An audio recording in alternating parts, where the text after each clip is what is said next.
il a fallu quand même penser drôlement différent sur comment on allait rendre ce service-là à nos membres. Penser différemment, c'est ce que le chef de la direction d'Uni et son équipe ont dû faire pour continuer à livrer des services financiers en pleine pandémie.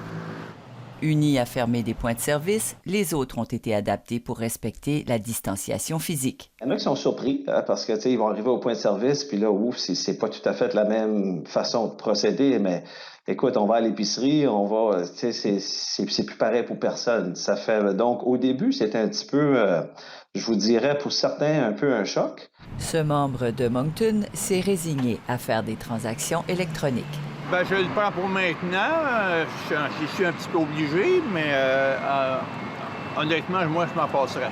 Pour limiter les échanges en personne, l'institution financière acadienne, désignée essentielle, a misé sur les services virtuels, mais surtout sur le contact téléphonique avec ses membres. Au point de service, se sont transformés, d'une façon temporaire du moins, à de mini-centres d'appel. Il y en a qui se sont jamais eu besoin de se présenter en caisse parce qu'ils ont pu régler leurs affaires, peu importe le besoin qu'ils avaient, via un accompagnement virtuel, via des transactions électroniques ou via des transactions carrément au téléphone. C'est toujours inquiétant de ne pas savoir à quelle sauce on va être mangé et combien de temps surtout ça va durer.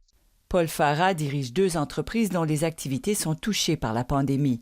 Début mars, il a reçu un appel d'Uni.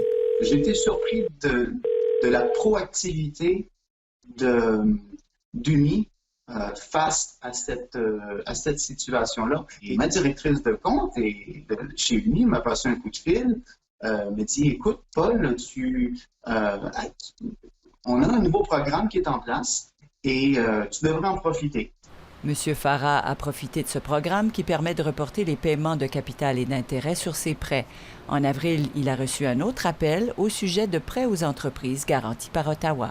Ils ont encore une fois pris le téléphone et nous passent un coup de fil. Ils nous ont guidés au niveau de la demande pour ce prêt de 40 000 $. Dans l'espace de 2 à 3 jours, on a été capable d'amalgamer une équipe en TI, en service à la clientèle.